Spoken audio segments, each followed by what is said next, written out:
Euh,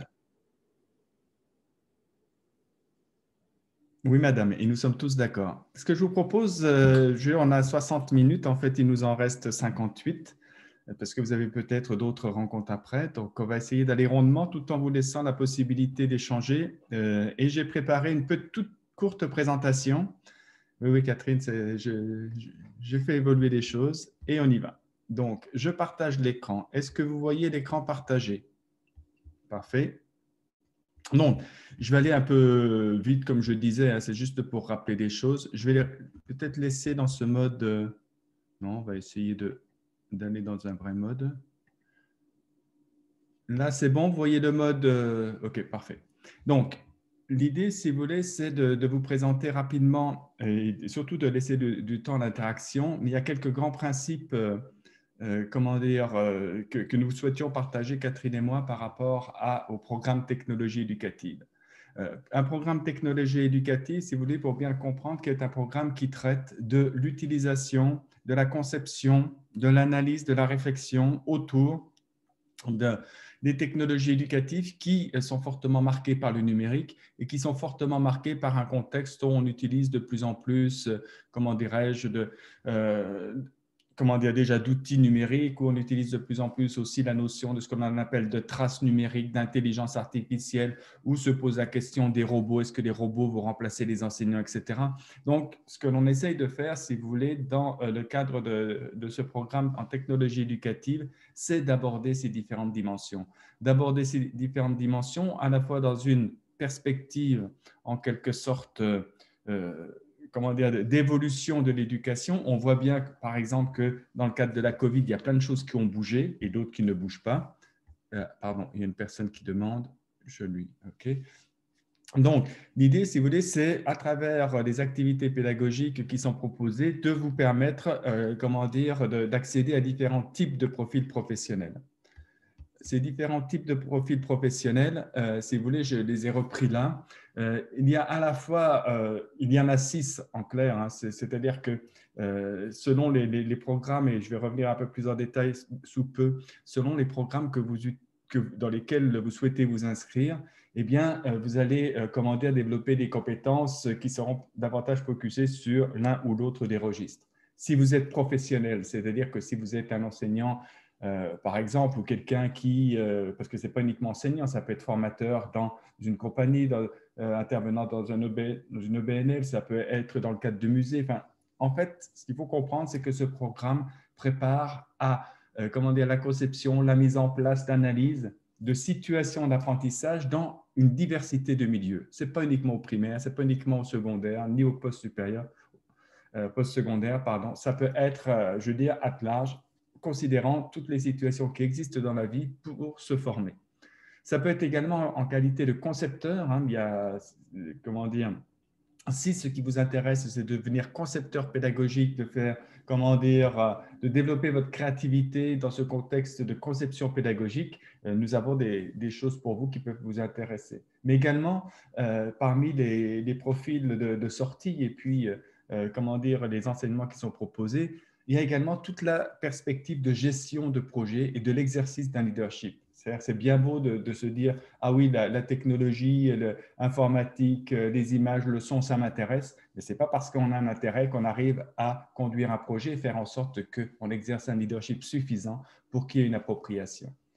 Ça peut être également votre projet de dire, ben moi, ce qui m'intéresse, c'est d'aider les personnes à apprendre, mais à apprendre dans un contexte où il y a du numérique. C'est ce qu'on appelle les facilitateurs de l'apprentissage. Donc, c'est comment, à mon niveau, par exemple, de facilitateur, d'accompagnateur, que ce soit avec différents niveaux de public. Hein. Vous pouvez aussi, dans certains cas, vous intéresser à la question de ce qu'on appelle l'éducation thérapeutique. Je vais prendre un exemple très concret. Comment former aujourd'hui des patients diabétiques à la prise en charge de leur pathologie? Donc, c'est vraiment dans une perspective très, très large. Mais c'est également vous donner la possibilité, pour celles et ceux qui le souhaitent, de mener des recherches, de comprendre qu'est-ce qui se passe. C'est bien bon, on dit oui, il y a l'intelligence artificielle, mais qu'est-ce que c'est? Qu'est-ce que ça provoque? En quoi c'est utile? Vraiment d'avoir cette réflexion. De même, comment on apprend aujourd'hui dans un contexte où ça fait presque un an que l'on est à distance, qu'est-ce que ça a changé? Et puis, il y a également tout le profil de conseiller, c'est-à-dire de personnes qui sont des conseillers en formation, qui sont des conseillers en pédagogie, en technopédagogie, qui vont soutenir des équipes d'enseignants, de formateurs, des experts dans la conception d'activités, dans la conception comment dire, de matériel pédagogique et dans la mise en œuvre de tout cela. Donc, c'est à la fois, si vous voulez, ce sont à la fois des profils qui touchent la réalisation, enfin, la conception, la réalisation et la mise en œuvre de technologies éducatives à des fins d'apprentissage et dans différents contextes. Pour répondre à cela, si vous voulez, nous proposons 3 types de programmes. Donc, programme de 2e et 3e cycle, donc DESS, maîtrise, doctorat, avec un nombre de crédits, bien sûr, qui évolue et avec des visées qui sont différentes. Bien sûr, le DESS, c'est une visée professionnelle, là où la maîtrise peut être professionnelle ou recherche, parce qu'il y a 2 maîtrises, et où le doctorat, bien sûr, a une visée de recherche évidente. Les cours, si vous voulez, s'articulent, enfin, les activités pédagogiques s'articulent entre des cours théoriques, des cours de mise en pratique et aussi des stages qui sont soit en milieu professionnel, soit des stages en milieu de recherche, selon le programme dans lequel vous demandez l'admission. Et ça va se traduire, si vous voulez, par des activités finales, terminales d'intégration qui peuvent être différentes. À partir de la maîtrise et jusqu'au doctorat, bien sûr, il y a soit un projet d'études, soit un mémoire de recherche ou une thèse à produire.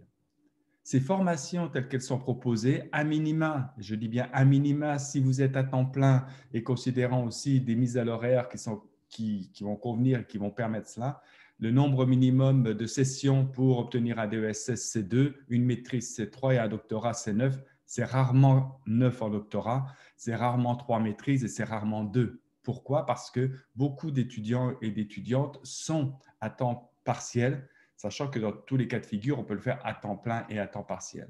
Donc ça, ce sont des éléments je veux dire, que je voulais vous présenter. On pourra revenir dans la discussion sur les contenus. Mais avant de vous donner la parole, je voulais juste revenir aussi sur l'accompagnement que nous proposons. C'est-à-dire que tout au long de votre parcours, de la demande d'admission jusqu'à, si vous voulez, à terme, jusqu'ici, jusqu'à la validation, la diplomation, je veux dire, on va vous accompagner. L'accompagnement va consister à la fois à vous aider à définir le cheminement. Est-ce que je vais en DESS? Ah oui, mais si je fais un DESS, est-ce que je peux aller en maîtrise après? Oui, bien sûr. Si je fais tel type de maîtrise, comment dire, maîtrise professionnelle, est-ce que je peux aller en maîtrise recherche? Il y a des choses qui sont possibles, il y a des passerelles. Et quel est le projet? Donc, c'est également une aide à l'identification du projet et en considérant aussi que vous avez déjà fait un parcours, puisqu'on est en 2e, 3e cycle, et que ce parcours vous a permis, si vous voulez, en quelque sorte, de capitaliser des expériences et de voir comment aussi ces expériences peuvent être valorisées dans une dynamique de ce qu'on appelle de la reconnaissance des acquis, soit académiques, soit extrascolaires. Donc, la gestion des études, et Catherine pourra revenir sur ces éléments-là, va vous aider tout au long de votre parcours à fixer aussi des jalons, à voir quel cheminement, c'est-à-dire si vous êtes à temps partiel, considérant les mises à l'horaire, même de se dire, ah oui, mais si vous commencez à l'automne, il faudra prendre tel cours à l'hiver suivant, etc., etc. Donc, vraiment un accompagnement de proximité qui fait partie de l'approche de ce programme technologie éducative. Tout cela également dans le cadre d'une équipe, une équipe qui est une équipe où, là, je vous présente les 4 acteurs au cœur de l'équipe pédagogique. Donc, Thérèse Laferrière, qui notamment travaille depuis fort longtemps sur les technologies éducatives, qui anime un grand réseau qui est sur la réussite et la persévérance. Tout ça pour vous dire aussi que nous sommes très attachés à la fois à la réussite, la persévérance, comme l'exprime par exemple la chaire de leadership dont la titulaire est Claire Pelletier, qui travaille sur la relation entre technologie éducative. Et également, on s'intéresse beaucoup à l'innovation, entre autres à travers la chaire de Nadia Nafis sur les pratiques pédagogiques innovantes dans un contexte numérique. Moi, étant davantage sur l'évolution des pratiques des étudiants et comment faire évoluer, si vous voulez, les offres pédagogiques et les conditions pédagogiques de façon à vous accompagner dans la réussite au niveau post-secondaire. Et pour terminer, je dirais que ce programme aussi a une approche qui est très de partage, qui vise aussi à construire une communauté. C'est à peu près, je veux dire, entre potentiellement entre 180 et 200 personnes à chaque session qui peuvent participer à cette communauté. Je dis ça par rapport aux inscriptions et demandes d'admission. Avec un programme, si vous voulez, dont les demandes d'admission sont en augmentation depuis plusieurs années, depuis 2018. Et donc, ce qui nous a amené, si vous voulez, aussi à structurer un ensemble d'activités. Et à tout moment, vous pouvez bénéficier d'informations mises à jour à travers un site qui est dédié au programme. Il y a des rencontres qui se font à toutes les 2 semaines qui s'appellent les cafétaines. Et également, on donne la possibilité à tout étudiant de se mettre en avant sur le plan professionnel et travaillant également avec le service de placement de l'Université Laval, de vous accompagner au-delà de vos apprentissages dans votre insertion professionnelle. J'en ai terminé pour vous laisser le temps et nous laisser le temps de la discussion si vous le voulez bien. Qui veut réagir? Je suis allé rapidement, hein, c'était pour poser la table. On peut revenir sur des choses. Je ne vais pas faire un cours, hein. On est plutôt, nous, dans l'échange. Et voilà. Donc, je me dis que si… bien, Maryse, bonne fin de journée, Maryse. C'est pour celles et ceux qui restent, si vous avez des questions… Attends, il y a encore quelqu'un qui va arriver. Okay. Cyrine ou… parmi les personnes qui sont là, n'hésitez pas, nous sommes là pour vous pour répondre à vos questions. Oui, Cyrine. Je me suis déjà inscrite au programme, Okay. mais comme j'ai assisté à cette présentation, parce qu'il y a des choses que moi, personnellement, je ne comprends pas encore, puisque déjà, ça fait 4 ans que je suis au Québec, donc je suis tout le temps en mode d'intégration et tout. Donc, moi, ce que je veux savoir, c'est quoi pour l'accompagnement, est-ce qu'il y a, par exemple, quelqu'un qui peut m'accompagner pour le choix de mes cours? Bien sûr. Catherine, vous voulez dire quelque chose? Et après, je pourrais… Bonjour Céline, je crois qu'on a déjà eu l'occasion de se parler. Comme M. Parklin l'a dit tout à l'heure, en fait, le rôle de la gestion des études, c'est de travailler de façon constamment en collaboration avec la direction de programme pour vous accompagner dans votre cheminement académique, du moment de l'admission jusqu'à la diplomation. Donc, si vous avez besoin de conseils sur quel cours prendre, à quelle session, sur le contenu des cours, puis bon,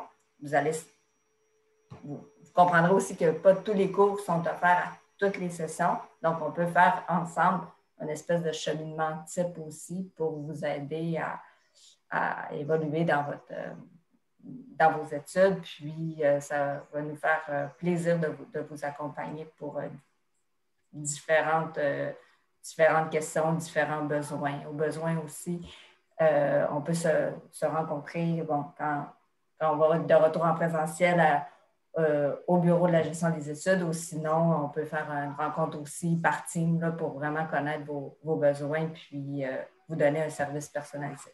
Oui, ça sera vraiment chouette si on se rencontre, parce que là, j'ai vu qu'il y a beaucoup de cours, mais voilà, je ne sais pas exactement quoi choisir. Donc, et comment je peux vous joindre, Madame Catherine? Ah, ça, c'est une bonne question aussi. Je ne sais pas si, en fait, c'est le courriel, c'est un courriel générique, c'est gestion des études, FSE, gestion des études. Je ne sais pas si on peut le mettre. Je vais le mettre, je suis en train de le mettre. Oui, OK. Donc, c'est d'écrire au courriel générique. Catherine, est-ce que la personne qui a son micro et du bruit dans son entourage peut fermer son micro? Sinon, je vais le faire de manière un peu…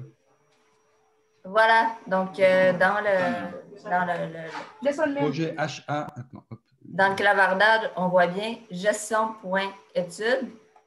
Je revois @fse.ulaval.ca. C'est important de mentionner votre ENI, votre numéro d'étudiant, quand vous l'avez. Comme dans le cas de Mme Céline, je sais qu'elle est présentement inscrite. et de poser la question. Et dépendamment de la nature de la question, votre courriel va être redirigé soit vers l'agente de la gestion des études ou moi, la conseillère, pour être en mesure de vous répondre là, rapidement, puis du mieux qu'on peut à la lumière des informations que nous avons. OK, merci beaucoup. Merci. Ce qui est important, enfin pour Cyrine et les autres, ce qui est important quand vous rentrez en contact avec la gestion des études, comment dirais-je, c'est de se dire, bon, déjà dans un premier temps, est-ce que c'est à temps plein, temps partiel?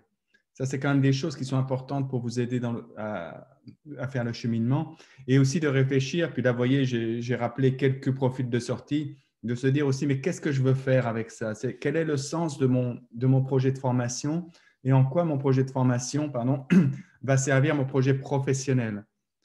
Faut réfléchir un petit peu à ça avant de venir. Bien sûr qu'avec Catherine, d'autres personnes, puis des fois, j'interviens dans la danse quand voilà.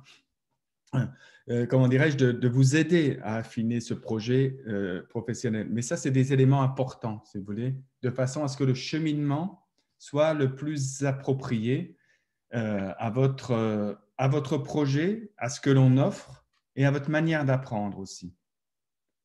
Vous voyez, par exemple, il y a des cours que parfois on va proposer à l'étudiant ou à l'étudiante l'été, parce que ce sont des cours qui demandent, par exemple, de l'écriture, qui demandent de la maturation, etc. Puis l'été, on peut avoir plus de temps que, par exemple, à la session d'automne. Mais si, par exemple, l'étudiant ou l'étudiante nous dit « Non, non, moi, l'été, je travaille tout le temps et puis il n'y aura pas de cours. » Il n'y a aucune obligation. Mais si, par exemple, vous nous dites parce que votre projet professionnel, c'est d'avoir terminé la maîtrise dans 4 sessions, là, ça introduit aussi des exigences de votre part en disant bah oui, il faut absolument que je fasse, par exemple, 3 cours à la session. Alors, quels sont les critères que vous cherchez chez un nouvel étudiant au niveau de l'expérience professionnelle? Nous sommes dans une approche très inclusive. Vraiment, et puis Catherine pourra le dire, c'est-à-dire que dans les profils, si vous voulez, on n'a pas de profil en disant voilà absolument ce qu'il faut faire. Il y a des exigences académiques, comme quoi avoir le bac ou l'équivalent du baccalauréat selon l'origine. Bon. Ensuite, ce qui est important, si vous voulez, c'est ce que vous voulez faire. Nous sommes là pour vous aider à vous développer, pour vous aider à cultiver vos talents, à acquérir des compétences. C'est vraiment ça le deal qu'on passe avec vous. C'est vraiment cette approche qui est de dire oui, il y a des cours, oui, il y a des exigences, et vous,